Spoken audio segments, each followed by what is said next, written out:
guys, welcome back. It's Josh with the Financial Advisor Car Guy. So I'm going to first ask your forgiveness on the angle. I have my phone propped on the radio here in the RA, and this is about the best we can do. I'm on the highway, so I probably could hold the phone, but I'm going to not do that. I want to remain 100% legal. And so anyway, let's dive in. This week I wanted to visit with you about different cars that cause pet peeves to different people for whatever reason. And I would tell you that I'm a member of several forums online, and one vehicle that comes up over and over and over again from a pet peeve standpoint is the Jeep Wrangler. For whatever reason, now I've owned a Jeep Wrangler, and I don't know, maybe I've been guilty of this too, and maybe it just like changes you when you are in one. But you know, people complain that, oh, Jeep Wranglers drive wherever they want, they park wherever they want, they make their own lane, they do this, they do that. And so, you know, I would say commonly that is the car. Jeeps, maybe the Jeep brand specifically, but Jeep Wranglers I see all the time as a serious pet peeve of people. Sometimes they're completely irrational irrational pet peeves, I guess, would be what it is. Like my daughter, for example, we owned a Challenger. Her pet peeve of a car, she irrationally hates it, is the charger. Now, I don't know the reason. She doesn't really know the reason. I've asked her about it. I even told her that we were considering looking at one before my wife bought the Mach-E. We had talked about getting a Charger, and she like freaked out. No, we can't have one of those. They suck. They're the worst. They're terrible. They're ugly. Whatever. And completely irrational, right? There's nothing wrong with the car. They're fine. To an enthusiast, they're actually a really great car, like a Jeep Wrangler, right? They have a purpose and a function, and sometimes people just, again, have irrational hatred towards the vehicle, and you know, and so I don't know that I really have one, but there are cars that I don't love. You know, I would say mine is not so much of a car, it's more of a brand. I've always been a Ford guy. My very first car was a Chevy. I had a Chevy Blazer, an S10, and I loved that thing. I modified it, customized it, made it my own, and really, really loved it. But I've always been a Ford guy. I essentially was gifted that Blazer and, you know, put a bunch of money into it and whatever, and made it my own, like I said. But yeah, I mean, one reason I didn't keep it longer and didn't want to keep it longer was partially because I wanted a Ford. I wanted to get it. Ultimately, I wanted a Mustang, and that's what made me a Ford guy. But since I've had a Chevy pickup for a short time, I had a Chevy van for a short time, both things that I flipped. I got on trades, both of them, and flipped them both immediately. You know, otherwise I've been a Ford guy, and Fords are cars that I'll buy and I'll keep. I've had a couple of Mustangs. As you guys know, the 68 that's in my garage right now. My wife's Mach-E is obviously a Ford. My Raptor is obviously a Ford. I'm just more of a Ford guy, and so to me, I'm not a Chevy person. You know, I don't love the new Corvette like everybody else does. I don't dislike it. In fact, I'd really like to drive one. But would I own one? I don't know. I really don't. I'd rather spend that kind of money and buy like a Shelby GT500 or something like that.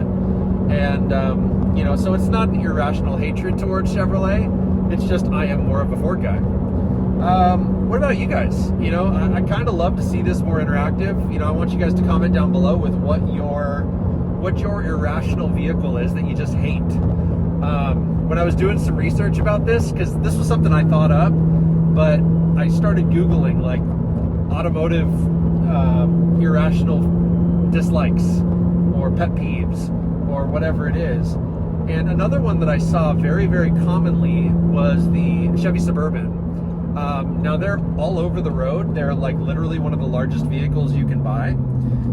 To take that a step further, you know, some people might say the Escalade, simply because it's a glorified Tahoe, Yukon, Suburban, depending on the size. You know, you're paying more to have that Cadillac logo and all the extra creature comforts that might not be as luxurious. I mean, Suburbans by all stretches of the imagination are really nice.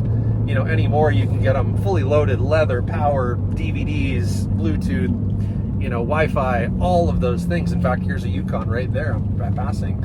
And, you know, they're nice. They really are. But someone who's got to pay a little extra to get an Escalade, you know, that might be an irrational, you know, pet peeve. But, you know, really more than that, just I kind of wanted to start a conversation and see, you know, what your pet peeves are. Is there a car that you can't stand? You know, another one that my daughter has pointed out numerous times are Mini Coopers. She just doesn't like them. She doesn't think there's room on the road for them. She thinks they're small and they're silly. And, you know, and I told her, I was like, man, Emma, once upon a time, I wanted a Mini Cooper. And I never had one, but I wanted one. And a good friend of mine has had one. You know, and then she and her husband had kids, or they had kids, and she traded it in. And, man, I don't know. I think Mini Coopers are cool. I think there's definitely a place for them. I love The Italian Job, and that movie really gave me a better appreciation for the compact car. You know, what else? The Pontiac Aztek gets a bad rap. It's actually kind of a very cool utilitarian vehicle. You can take it off-road, you can do things, you can camp in it. Yeah. Once again, I knew somebody with one and when I was in high school, and that was kind of their plan. They bought it so that they could, you know, go out for a weekend and not have to pitch a tent. You know, they could just pop the tailgate. And actually Pontiac sold an attachment that built a tent onto the tailgate and into the back.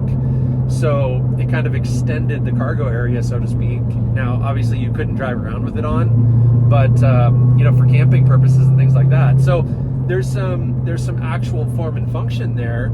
Now, they were ugly, yeah, but, you know, again, they serve a purpose. And so, I don't know, if you hate that thing because of its looks, is that irrational? Maybe.